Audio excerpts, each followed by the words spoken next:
You're lying in bed. Your partner is next to you. The door is closed. The lights are off. You're alone. Laughter. For 99% of human history, this moment didn't exist. There were no doors, no walls, no bedrooms, just you, your family, and 20 other people sleeping 5 feet away. So, how did ancient humans have privacy? The short answer is they didn't. The long answer is way more interesting. Let's start with the reality. For roughly 300,000 years, humans lived in small groups of 15 to 50 people. You weren't just related to everyone around you. You were physically next to them all the time. Hunter-gatherer camps had no walls, no separate rooms, no private spaces. You slept in a pile for warmth. You ate together. You sat around the same fire. If you needed to have a conversation, everyone heard it. If you were angry, everyone knew. And if you and your partner wanted time alone, everyone was aware of that, too. So, how did couples deal with this? Anthropologists studying modern hunter-gatherer groups have found a few consistent patterns. The first strategy is timing.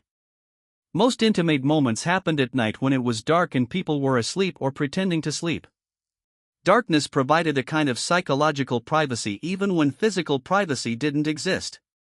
The second strategy is distance. Couples would walk away from camp. Not far because leaving the firelight meant danger from predators, but far enough that they weren't directly next to everyone else. 50 feet in the dark is basically invisible. The third strategy, and this one's important, is social protocol. Everyone pretended not to notice. Think about it like this. You're in a small tent with your family on a camping trip. Someone needs to change clothes. You don't stare. You look away. You give them psychological space even though physical space doesn't exist. That's what ancient humans did. They developed social rules around privacy. You don't acknowledge certain things even though you're aware of them. But, here's where it gets interesting. Privacy as a concept might not have mattered to them the way it matters to us. Anthropologist Colin Turnbull spent years living with the Mbuti people in Central Africa. He noted that they had no word for privacy. Not because they were primitive, but because the idea of needing to be alone was foreign to them. Being alone meant being vulnerable. It meant being separated from the protection of the group. For most of human history, solitude wasn't a luxury. It was a death sentence. Let's talk about the bathroom situation because everyone wonders about this. Ancient humans didn't have toilets. They didn't have outhouses. When you needed to go, you walked away from camp, usually to a designated area downwind. You did your business and came back. Was it private? By modern standards, no. You were visible.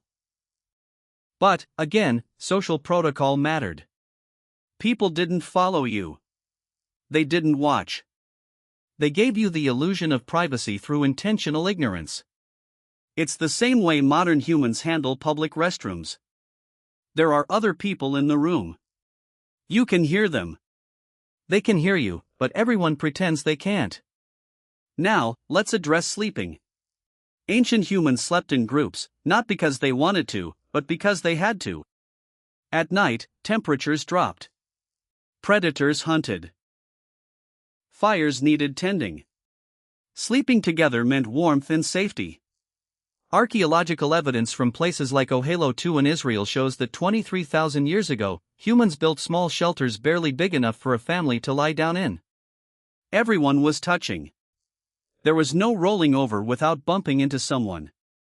And this continued for tens of thousands of years. Even in medieval Europe, entire families slept in one room, often in one bed. The idea of children having their own bedrooms is shockingly recent. It didn't become common until the 1900s. So, when did privacy actually become a thing? The answer is agriculture. Around 10,000 years ago, humans started farming. Farming meant staying in one place. Staying in one place meant building permanent structures, and permanent structures meant walls. For the first time in human history, you could close a door. You could have a room that other people couldn't see into.